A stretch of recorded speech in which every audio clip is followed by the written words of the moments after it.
Welcome back to the deep dive. We've got your sources stacked up, ready to give you the fast track on, well, a pretty specific corner of the online world today. Yeah, it's quite niche, but definitely growing in relevance. We're talking about these bingo sites that operate completely outside the UK's official self-exclusion scheme. That's right. Commonly known as bingo sites not on GamStop. Now, GamStop, for anyone maybe unfamiliar, is that UK system where players can block themselves from all UK licensed betting sites in one go. I like it. These other sites, though, they're basically independent. They're not plugged into that UK regulatory system, so they don't have to enforce those exclusions. Right, and this gap they sit in, it seems to be attracting quite a crowd. I mean, the source material suggests this isn't just a tiny fringe thing. No, not at all. Get this. Yeah. Over 600,000 people have signed up for GamStop exclusion since it launched back in 2018. 600,000. Wow. Yeah, so you've got this huge pool of players who maybe their exclusion period is over and they're looking for options, or perhaps more concerningly, they're looking for ways to play despite being excluded. They want flexibility the UK market just won't give them. That definitely sets up attention, doesn't it? It really does. You've got the UK regulator pushing for protection, harm reduction, mandatory checks. And on the other side. Well, you've got strong consumer demand for, frankly, freedom, privacy, speed, and that's pushing players towards these less regulated options. Okay, so that's the core conflict we're diving into, our mission today. Let's try and unpack what's really going on with these sites. Are they legal? How do they handle things like anonymity, especially with crypto? What games are they actually offering? And crucially, where's the line between, legal choice and serious gambling risk? Sounds like a plan. Okay, let's unpack this. Right, so first off, that big question. Yeah. Legality. Is it actually illegal for someone in the UK to use these sites? Yeah, what's the deal? Well, legally speaking, no. There's actually no law stopping a UK resident from opening an account, putting money in, and playing at a casino or bingo site that's licensed somewhere else, like Curacao or Malta. So even if I'm here in the UK and the site isn't on GamStop, I can legally play there. Correct. The sources draw a parallel. It's a bit like gambling when you're on holiday abroad. Ah, okay. The UK government doesn't stop you gambling elsewhere in the world. The act of playing itself isn't illegal. The real issue is, well, it's about what you lose. What do you mean? What do you lose? You lose the protection. The UK Gambling Commission, the UKGC, they provide a safety net, but only for sites they license. Once you step outside that, you're on your own. Okay, that distinction, legal versus protected, that feels really key. We hear about the UKGC making sure games are fair and operators pay out. What specifically does a UK player give up when they go to one of these international non-GamStop places? Right, and this is where it gets serious. The UKGC mandates a whole load of stuff that just vanishes. Think about the analogy one of the sources used. Shopping on Amazon UK versus Amazon US. Okay. Both legal to buy from, right? But your consumer rights, return policies, dispute processes, totally different. Right. So on a UKGC site, you've got guaranteed access to independent dispute resolution. You can go to the financial ombudsman if there's a payment problem.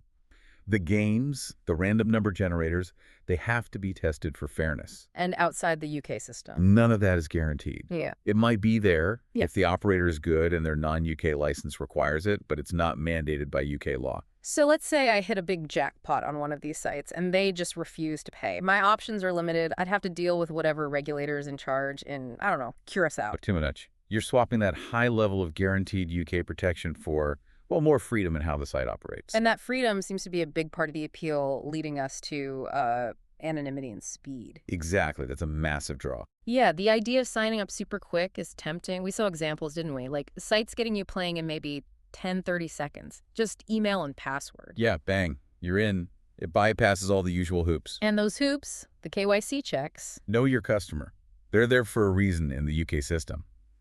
The UKGC demands detailed checks to stop underage gambling, fight money laundering, and, crucially, to make sure self-exclusion lists like GamStop are actually enforced. Right. But the non-GamStop sites, they just, ditch those requirements to get players who want speed and privacy? Largely, yes. That's often a key selling point. Look at a site like Anonymous Casino mentioned in the sources. Their whole model is built around total privacy. Total privacy? How does that work? They apparently guarantee they won't ask for ID documents, aiming for instant withdrawals, no verification hassle. Wow. But wait, if they're that anonymous, how do they handle bonuses? Isn't bonus abuse a huge problem if people can just make endless accounts? That's the trade-off. The source notes exactly that. Sites going all in on pure anonymity often can't offer those big, juicy, welcome bonuses. Ah, because they can't stop people gaming the system. Precisely. Without KYC, preventing multi-accounting for bonus hunting is almost impossible. So they trade that big bonus carrot for the stick of guaranteed, quick, private transactions. That's a fascinating trade-off. It shows how serious they are about that anonymity angle. Yeah?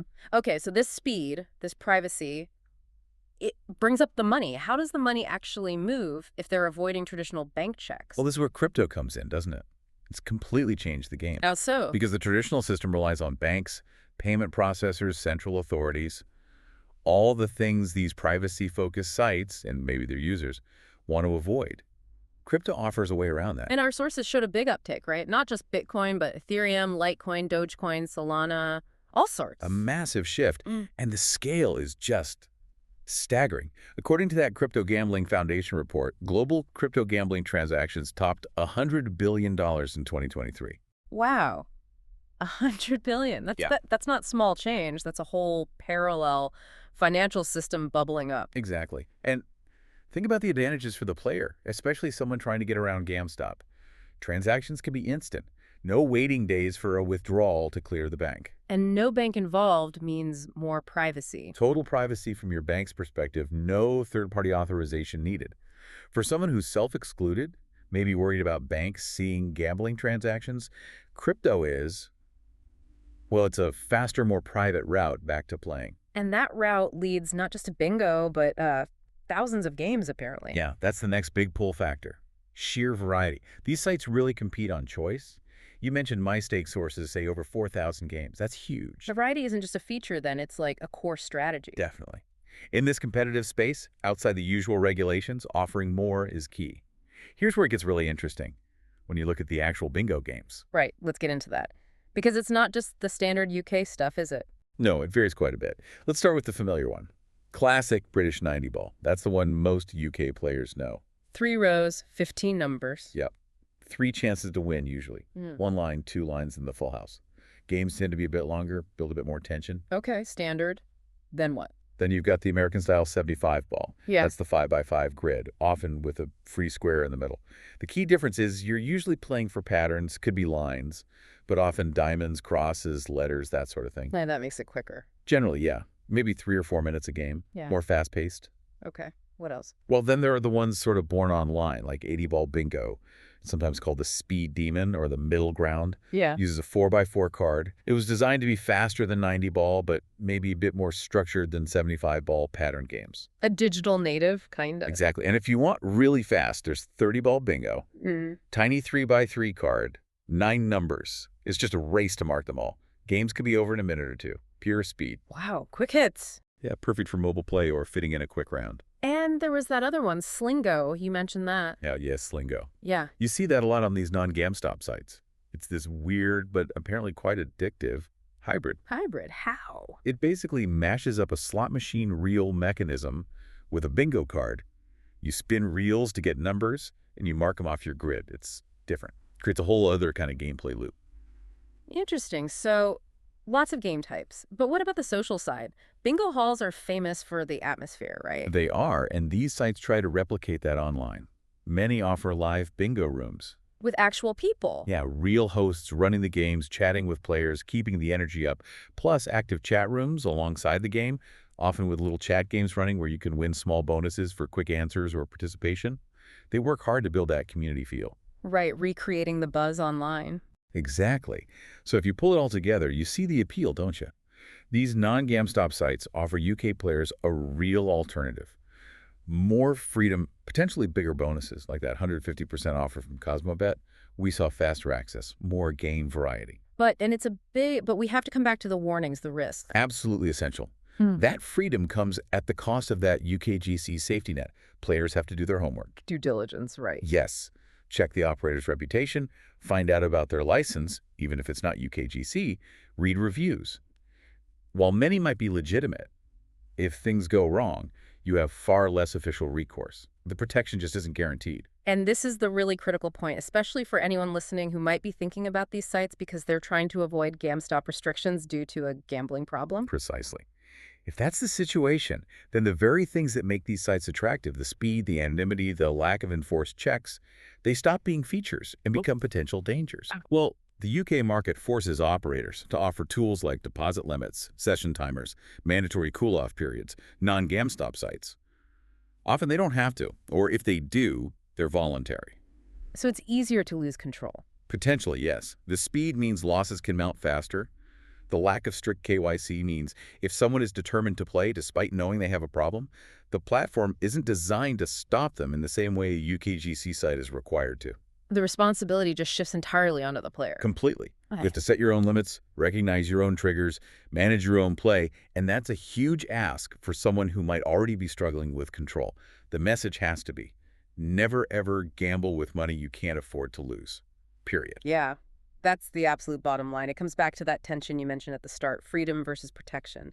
So what does this all mean when we boil it down? I think the big takeaway is that the rise of these platforms really highlights a major clash in our digital world. You've got this powerful user demand for anonymity, for privacy, for things to be instant and seamless. Especially when crypto makes those untraceable transactions so easy. Exactly. And that's running headlong into the traditional model of national regulators who are focused, quite rightly in many ways, on protecting consumers, often through quite strict controls and tracking. It does feel like a gap is opening up. It's a fascinating gray area, legally and ethically. And it leaves us with a big question, doesn't it? Given how fast this is growing, that $100 billion crypto gambling market, Mhm. how will things adapt? What kind of new tools or approaches might be needed? Yeah, what new mechanisms, maybe tech-based, maybe international agreements, maybe something totally different, will governments and the tech world need to figure out? How do you protect vulnerable people effectively without completely stamping out the freedom for consumers globally to, well, spend their own money how they choose? That's definitely the complex puzzle to ponder, finding that balance. It's the key challenge ahead, I think.